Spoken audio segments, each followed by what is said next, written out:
Die tydsberekening van die Pasga. Een van die mees omstrede onderwerpe onder ware aanbidders is Majesteit Jahwe se kalender, veral as dit van toepassing is op die Pasga of Pesach. Omdat die eerste skriftuurlike maand deur die Pasga gestig word, sal die viering van die Pasga in die regte maand help om te verseker dat al die res van die jaarlikse vierings ook behoorlik in die kalenderjaar val. Die tydsberekening van die Pasga was verkeerd vertolk sedert die tyd toe Juda en Benjamin as gevangenes na Babylon weggevoer was. Vanaf daardie stadium in die geskiedenis het die Pasga deur verskeie transformasies gegaan. Soos Elohim dit ontwerp het, is die Pasga 'n gedenkteken, 'n mouhet of vasgestelde tyd en apart van die fees van ongesuurde brode. Maar rabbynse Judaïsme het later die Pasga en die fees van ongesuurde brode in een fees gekombineer en dit het vandag 'n groot deel van die probleem onder feeshouers veroorsaak. Let op wat die Encyclopedia Judaica sê, en ek quoteer. Die fees van Pasga bestaan uit 2 dele, die Pasga-seremonie en die fees van ongesuurde brode. Oorspronklik het albei dele afsonderlik bestaan, maar aan die begin van die Babyloniese ballingskap is hulle saamgevoeg. 10 spesifieke gedeeltes wat met die Pasga verband hou, het probleme vir Bybelgeleerdes en Bybelstudente opgelewer. Ons sal elkeen van hierdie ondersoek.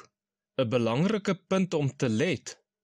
As ons begrip nie ooreenstem met die oorspronklike standaard wat Majesteit Jahwe aan Israel in die Ou Testament oftewel Tanakh gegee het nie, dan is dit foutief. Baie gaan hier verkeerd. Hulle versuim om te oorweeg wat Majesteit Jahwe in die Ou Testament beveel het en daardie historiese feite op die hede toe te pas. Kom ons kyk na ons eerste gedeelte. Ons lees in Exodus 12 vers 6 as volg. En julle moet dit in bewaring hou tot die 14de dag van hierdie maand.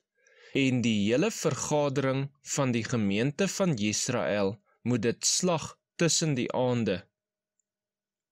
Volgens Joodse rabbies dui tussen die aande op 'n tydperk tussen middag en sonsondergang.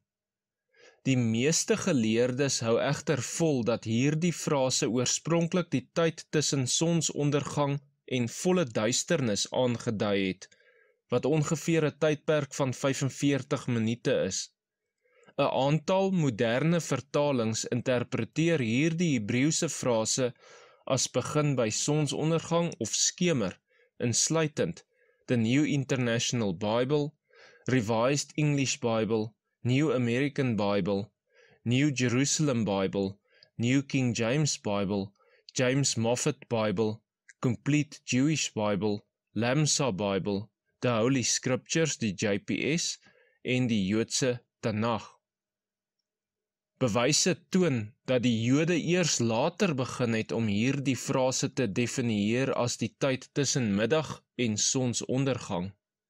Die Jerusalem Bible in 'n Exodus 12 vers 6 nota sê, en ek quoteer, of tussen sonsondergang en duisternis, die Samaritane, of tussen middag en sonsondergang, die Fariseërs en Talmud.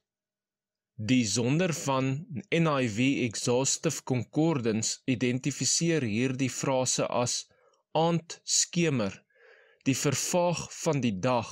Skemer kan uitgebrei word tot die donker van die nag. Die Browns Driver Briggs Hebrew and English Lexicon stem saam en merk op, tussen die 2 aande, dit wil sê waarskynlik tussen sonsondergang en donker. Die Harper Collins Study Bible gee hierdie verduideliking en ek haal aan. Skemer, letterlik tussen die 2 instellings, blykbaar tussen sonsondergang en die laaste van die oorblywende lig in die lug. en The New Strong's Expanded Exhaustive Concordance of the Bible sê, die frase in die aand, letterlik tussen die aande, beteken die tydperk tussen sonsondergang en duisternis, skemering, Exodus 12 vers 6, in die aand. Exodus 12 vers 14, en hierdie dag moet vir julle 'n gedenkdag wees, en julle moet dit as 'n fees tot eer van Jahwe vier. Julle moet dit in julle geslagte as 'n ewige insetting vier. Op grond van hierdie vers glo sommige Bybelstudente dat die Pasga 'n Sabbat en eerste hoë dag van die fees van ongesuurde brode is waarin geen werk toegelaat word nie. Sommige Bybelvertalings is dikwels moeilik om te verstaan en in sommige gevalle soos hierdie bied dit 'n swak weergawe van die oorspronklike betekenis. Let op dat 'n komma gedenkdag wees skei van die frase en julle moet dit as 'n fees tot eer van Jahwe vier, asof dit twee verskillende vierings is. Die woord dit word bygevoeg kursief wat verdere bewyse bied dat die tweede frase 'n fees behalwe die Pasga beskryf. Dit lyk of die Tanakh hierdie onderskeid herken, maar gee Exodus 12 vers 14 'n bietjie anders weer, en ek quoteer, hierdie dag sal vir julle 'n dag wees van herinnering. Julle moet dit vier as 'n fees tot eer van Jahwe deur die eeue. Die Tanakh sê dat ons moet onthou om die Pasga te vier soos ons 'n jaarlikse fees kan onthou, nie dat dit 'n fees is nie. Die jaarlikse feeste van Majesteit Jahwe moet op die vasgestelde tye gehou word, en om hierdie feeste te verwaarloos is gelykstaande om die wil van Majesteit Jahwe te verwaarloos. Exodus 12 vers 18. In die eerste maand, op die 14de dag van die maand, in die aand, moet julle ongesuurde brode eet, tot op die 21ste dag van die maand, in die aand. Diegene wat voorstaan dat die Pasga deel is van die fees van ongesuurde brode, gebruik hierdie teksgedeelte dikwels om te wys dat beide die Pasga en die fees van ongesuurde brode op die 14de dag van Aviv begin en voor die 21ste dag van Aviv ophou. Die verwarring lê in die woorde tot op. Die woord tot word vertaal uit die Hebreëse woord ad, wat tot op 'n spesifieke punt kan beteken. Hier dieselfde woord ad word gevind in Exodus 12 vers 6, wat die dag aandui waarop die Pasgalam geslag is. Exodus 12 vers 6 sê dat die lam bewaar moes word tot die 14de dag van Aviv. Met ander woorde, die Pasgalammers is tot op die 14de dag gehou, en toe die 14de dag begin het, is die lammers geslag. In die Hebreëus kan 'n woord verskeie verskillende definisies hê of op verskillende maniere gebruik word, en dit is waar vir die woord ad. Die primitiewe stamwoord van ad is ada. Ada beteken om deur 'n sekere tydstip te vorder of deur te gaan. Daarom, met die wete dat die Pasga volgens Majesteit Jahwe se bevel op die 14de dag van Aviv is, en dat die fees op die 15de begin, sien Levitikus 23 vers 5 tot 6, kan ons tot die gevolgtrekking kom dat in hierdie vers die betekenis van die stamwoord ada behoorlik is. Nog 'n voorbeeld van hierdie gebruik van ada word gevind in Exodus 12 vers 15, waar Majesteit Jahwe sê dat ons ongesuurde brode moet eet tot die 7de dag. Ons weet uit Levitikus 23 vers 6 dat ons gedurende die fees van ongesuurde brode vir 7 volle dae ongesuurde brode moet eet, en dus wys dit dat die woord ad die hele duur daarvan kan beteken. In hierdie geval gaan die fees deur die 21ste, sodat die Pasga nie deel is van die 7 dae van die fees nie. Eksodus 34 vers 25. Jy mag die bloed van my offer nie saam met gesuurde brood slag nie, en die offer van die Pesachfees mag nie tot die môre toe oorbly nie. Die Afrikaanse weergawe noem die Pasga 'n fees in Eksodus 34 vers 25. Die woord fees soos gevind in ander gewilde vertalings is van die Hebreëse Chag, wat of 'n fees of 'n tipe offer kan beteken. As ons die konteks van Eksodus 34 vers 25 uit die Afrikaanse vertaling van die skrif ondersoek, sal 'n inkonsekwentheid opgemerk word. Hoe kan 'n fees tot die môre toe gelaat word? Hierdie swak vertolking deur Bybelvertalers, wat nie die jaarlikse Moedim of vasgestelde tye gehou het nie, kan oorkom word deur die woord slagoffer in plaas van fees in Eksodus 34 vers 25 in te voeg. Volgens Eksodus 12 moes die pasgalam of slagoffer nie tot die môre gelaat word nie. Eksodus 12 vers 10. Julle mag daar ook, dit is die pasgadier, niks van laat oorbly tot die môre toe nie, maar wat daarvan tot die môre toe oorbly, moet julle met vuur verbrand. Deur in die Hebreëus te delf en die gebeure van die Pasga te verstaan, word hierdie spesifieke vers duidelik gemaak. 'n beter weergawe van Eksodus 34 vers 25 kan gevind word in die Schocken Bible, The 5 Books of Moses, en ek quoteer: Julle mag nie oornag oorlaat tot die môre toe die pelgrimsoffer van Pasga nie.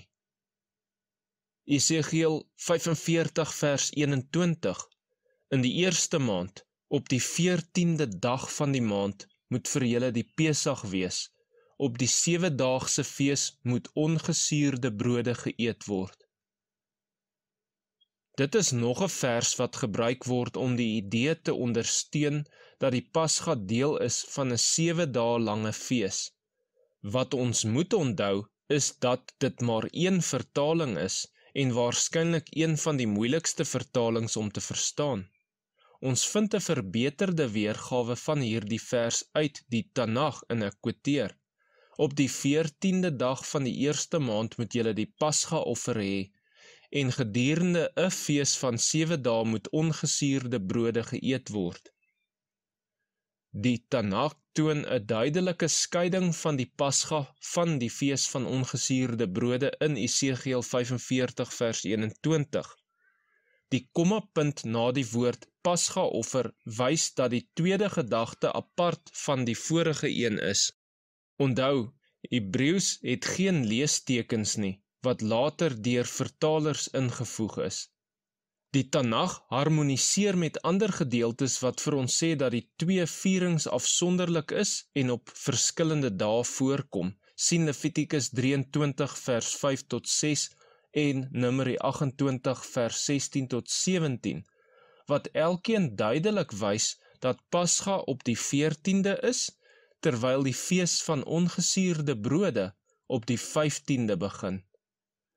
Matteus 26 vers 2. Julle weet dat oor 2 dae die Pesach kom, dan word die seun van Adam oorgelewer om aan 'n folterpaal opgehang te word. Hierdie gedeelte word aangehaal deur diegene wat voorstaan dat die Pasga 'n Sabbat of fees is. In alle Afrikaanse en Engelse weergawes van die skrif het ons woorde wat deur die vertalers bygevoeg was in 'n poging om spesifieke gedeeltes te verduidelik. Tog verwar hierdie woorde in sommige gevalle net die saak en maak die oorspronklike betekenis moeilik. Matteus 26 vers 17 word ook gebruik deur diegene wat dink dat die Pasga deel is van die fees van ongesuurde brode. Daar moet eerstens daarop gelet word dat die woord dag in Matteus 26 vers 17 deur vertalers bygevoeg was, so hierdie gedeelte met die woord dag weggelaat sou lees en op die eerste van die ongesuurde brode. Daar is nog 'n verdere verduideliking wat gemaak moet word, en dit is dat die woord eerste verskillend geïnterpreteer kan word volgens die Grieks. Die woord eerste is van die Griekse woord protos en word verduidelik deur die Complete Word Study New Testament, en ek quoteer: die superlatiewe graad van pro, voor, eerstens gebruik van tyd, voormalige, voor in vergelykende sin soos eerste dikwels in Afrikaans gebruik word, of orde of situasie, van waardigheid, eerste hoofbeginsel. Die Griekse protos dui op 'n volgorde van gebeure, en meer presies dui dit aan of 'n gebeurtenis voor of gelyktydig met 'n ander is.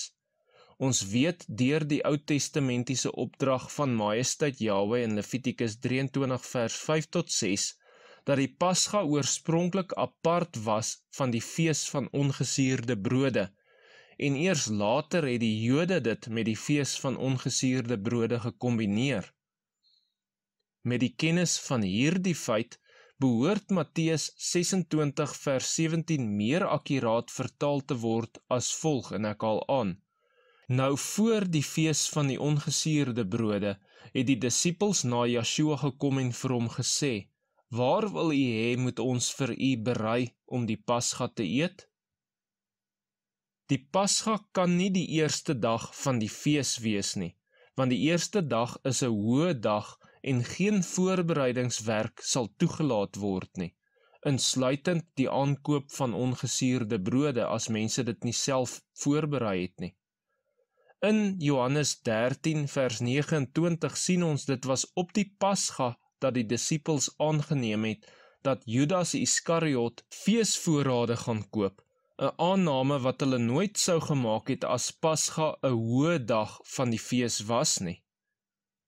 Sommiges glo dat Yeshua daardie Pasga nag net geëet het wat die Jode 'n seder noem, maar in Matteus 26 vers 18 het Yeshua duidelik gesê dat hy die Pasga by 'n sekere huis saam met sy disippels sou hou.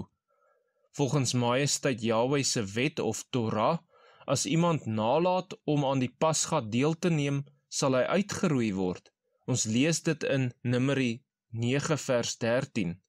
Maar die man wat rein is en nie op reis is nie en nalat om die Pesach te hou, daardie siel moet uit sy volksgenote uitgeroei word, want hy het die offer van Jahwe nie op die bepaalde tyd gebring nie. Daardie man moet sy sonde dra. Yeshua het natuurlik hierdie wet verstaan en sou in elk geval gehoor gee aan die opdrag om die Pasga te vier. As Yeshua daardie laaste Pasga verwaarloos het, soos sommiges meen, sou ons verlosser 'n sonde begaan het en sou homself uitgeroei gewees het. Die skrif bevestig dat hy sondeloos was, 1 Petrus 2 vers 22, en gevolglik weet ons ook dat hy die Pasga volgens die Torah gehou het. Lukas 22 vers 1, en die fees van die ongesuurde brode, wat Pesach genoem word, was naby. Let op die frase, wat Pesach genoem word. In daardie tyd was daar twee groot Judeese sektes, die Fariseërs en die Sadduseërs. Histories is dit bekend dat die Fariseërs die Pasga en die fees van ongesuurde brode as een enkele fees gehou het, net soos die moderne Judaïsme vandag doen, terwyl die Sadduseërs twee afsonderlike vierings gehou het, die Pasga op die 14de en die fees van ongesuurde brood op die 15de dag van Aviv. Dit is ook algemeen bekend dat terwyl die Fariseërs meer gesag op hul eie rabbynse leringe, dit is die Talmud, geplaas het as wat hulle op die skrif gedoen het, het die Sadduseërs die Torah as hul enigste bron van waarheid aanvaar. Omdat hy geweet het dat hierdie verskille bestaan het toe Lukas sy evangelie geskryf het, is dit geen wonder nie dat hy geskryf het wat Pesach genoem word. Daar was diegene wat die Pasga gehou het as die eerste dag van die fees van ongesuurde brode. Dit is duidelik dat Lukas nie sê dat die Pasga en fees van ongesuurde brode dieselfde fees is nie, maar dat sommiges die fees as die Pasga beskou het, ongetwyfeld omdat die een onmiddellik na die ander gekom het. Lukas 22 vers 7.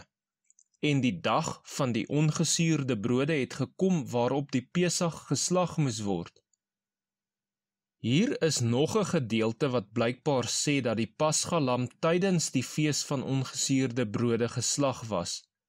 Om die oorspronklike bedoeling van hierdie spesifieke teksgedeelte te onderskei, is 'n begrip van die Grieks noodsaaklik. Die Griekse woord vir dag in die bogenoemde gedeelte is hemera. Strong's Exhaustive Concordance of the Bible bied die volgende definisie en ek quoteer: die tydruimte tussen dagbreek en donker, of die hele 24 uur, figuurlik 'n tydperk altyd min of meer duidelik deur die konteks gedefinieer. Einde van quotering. Strong's bied twee verskillende definisies vir die Griekse hemera, het sy as 'n letterlike 24 uur tydspan, of figuurlik as 'n tydperk wat normaalweg deur die konteks van die gedeelte gedefinieer word. Ons weet vanuit die Ou Testament en Majesteit Jahwe se opdragte dat die Pasga apart was van die fees van ongesuurde brode. Daarom weet ons dat die Pesach-lammers nie tydens die fees van ongesuurde brode geslag was nie. Net soos mense vandag na die Pasga verwys deur bloot die fees van ongesuurde brode te sê, doen Lukas dieselfde deur te sê, toe het die hemera of tydperk van ongesuurde brode gekom, wanneer die Pasga geslag moes word. Markus 15 vers 25. En dit was die 3de uur toe hulle hom aan die folterpaal opgehang het. Baie glo dat Joshua om 9 voormiddag aan die folterpaal gehang was, maar volgens Johannes was Joshua teen daardie tyd nog nie skuldig bevind nie. Johannes 19 vers 14, en dit was die voorbereiding vir die Pesach en omtrent die 6de uur. Toe sê hy vir die Jahudim, daar is julle koning. Volgens Johannes is Joshua omtrent die 6de uur skuldig bevind, wat van 11:30 voormiddag tot 12:30 namiddag sou wees. Hoe kon hy aan die folterpaal gehang word voordat hy gevonnis was? Daarbenewens sê Matteus 27 vers 25, Markus 15 vers 33 en Lukas 23 vers 44 dat daar duisternis oor die land was van die 6de tot die 9de uur. Die feit is, geen ander gedeelte wat na Joshua se foltering verwys, noem die 3de uur nie. Markus 15 vers 25 het van die begin af 'n uitdaging aan Bybelstudente gebied. Daar is twee moontlike verklaringe vir hierdie inkonsekwentheid. Die eerste vereis 'n bietjie agtergrond oor hoe die Judeërs dag- en nagure gedefinieer het. Hulle het beide die dag en nag in 4 gelyke dele van 3 uur elk opgedeel. 6 voormiddag tot 9 voormiddag, 9 voormiddag tot middag, middag tot 3 uur en 3 uur namiddag tot 6 uur namiddag. Markus kon moontlik die Judeese metode gebruik het om tyd in Markus 15 vers 25 te bereken. Volgens die Commentary on the New Testament verdeel Markus die dag in 4 kwartiere soos hy die nag doen. Die tweede kwartier van 9 in die oggend tot die middag noem hy na die uur waarmee dit begin. Daarom is ons meester deur Pilatus veroordeel en kort voor die middag gekruisig. Ons kan tot die gevolgtrekking kom dat Joshua rofweg voor die middag skuldig bevind was, kort daarna aan die folterpaal vasgenaal was en om 3 uur die middag gesterf het. Die ander verduideliking is dat die woord derde in Markus 15 vers 25 'n verkeerde vertaling kan wees. In antieke tekste word getalle dikwels met letters voorgestel. As dit die geval was in Markus 15 vers 25, is dit heel moontlik dat 'n verkeerde vertaling kon plaasgevind het as gevolg van die ooreenkomste tussen die Griekse letters wat die syfers 6 en 9 verteenwoordig. Ons sal dalk nooit presies weet watter tyd van die dag Yeshua skuldig bevind en aan die folterpaal vasgenaal was nie, maar ons weet wel dat, volgens 3 van die evangelies, hierdie gebeure plaasgevind het vanaf die 6de tot die 9de uur, middag tot 3 namiddag. Om dus op te som, leer ons dat die Pesach en die fees van ongesuurde brode 2 afsonderlike gebeurtenisse of geleenthede is, en nie deel van een gebeurtenis nie. Pesach vind plaas op of in die 14de dag van Aviv, en ongesuurde brood vind plaas op of in die 15de dag van Aviv. Pesach begin teen sonsondergang aan die einde van die 13de dag van Aviv, wanneer die 14de dag van Aviv aanbreek. Die fees van ongesuurde brode begin met sonsondergang aan die einde van die 14de dag van Aviv, wanneer die 15de dag van Aviv aanbreek. Die Pesach maaltyd waarin ons die simbole van die ongesuurde brood en wyn neem, ter herdenking aan ons meester Yeshua se offer vir ons, vind plaas kort na sononder van die 13de Aviv, wanneer die 14de Aviv aangebreek het. Ek vertrou dat hierdie studie vir u van waardevolle belang is. Deel dit gerus met medevolksgenote en vir dieper inligting en verdere studie rakende die Bybelse kalender wat ons navolg, kan u gerus gaan kyk na die volgende videoleringe wat op ons YouTube kanaal beskikbaar is daaroor.